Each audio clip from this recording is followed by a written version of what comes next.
اینجا انشاءات آب تامین‌کنی رقم دوم شهر خوجند میباشد. از 4 یک قسم ساکنان شهر محض از همینجا با آب تامین میگردند. چند روز قبل بنابر رخ دادن صدمه در انشاءات مذکور و برای ماندن کارهای برطرف کننده قسمی از ساکنان شهر موقتا به آب ماندند. در انشاءات رقم دوی آب تامین‌کنی شهر خوجند صدمه رخ داد. صدمه که کبوری 830 قطرشان به صدمه دچار شد. این وقتی بسیار میگیفت با سببی که ما شبانه روز کار میکنیم بعضی حالت ها میشد که غیر از دیگر انشاءات ها در کوچه ها صدمه رخ میتید. اول آب عقیده نیستد گفته کوچه هم گرفتیم و بعد اونجا اینجا تعمیر کردیم. سنه 14 اگر خطا نکنم از ساعت 10:00 تا ساعت 15 در همین محله ها آب نشد. بعد از ساعت 00 شب 15 تا 5 سحر تعمیر کردیم که برای منتظم تامین نمودن آب نوشاکی همین منطقه.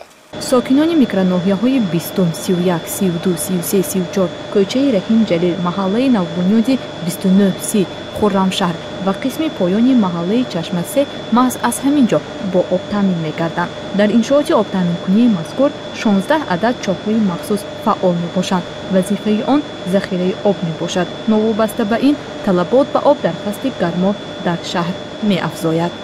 امروز در همین انشاءات 4 محرک ها وجود دارد.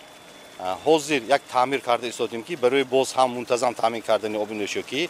باز یک خواهش دارم که از شهروندان احترامان خواهش میکنم که آب رو سمنه را استفاده کنم. در وقت آبیاری نمودن میدانچه‌های پالیزی در از ساعت 23 تا ساعت 5 سحر مرمت آب مونیکده تامین کنن آب کدی.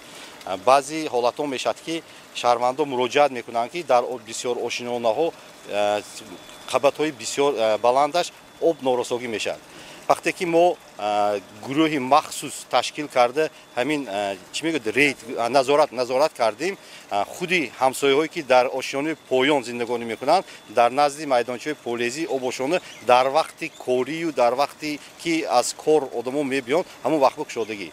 باز هم تاکید کرده میگم که از ساعت 23 تا ساعت 5 سر مرمت آبشونه گذارد. بنابر اطلاع مسئولین صدمه به عمل آمده و برای ماندن کارهای تعمیری باعث گردید که انتقال آب نوشاکی به مشتریان موقتا قطع گردد. از این حالت شهروندان اظهار نگرانی نموده طریق شبکه‌های اجتماعی به مسئولین خوجند آب کانال مراجعت نمودند.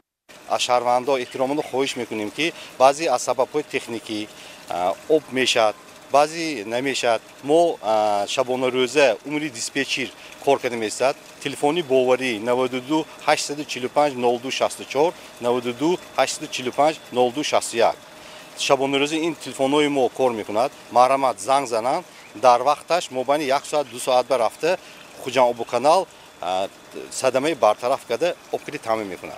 اگر در فصل زمستان طلبات به آب از جانب مشتریان در یک شبانه روز 25-30 هزار کوب را تشکیل دهد، پس در این گرمی روزهای آخر طلبات به آب تا به 45 هزار کوب رسیده است. از این رو مسئولین از شهروندان دعوت به عمل می‌آورند که میدانچه‌های نزد حملگیشان را در وقت شبانه آبیاری نمایند تا اینکه تامینات آب برای خانه‌های بلند آشیانه نیز امکان پذیر گردد.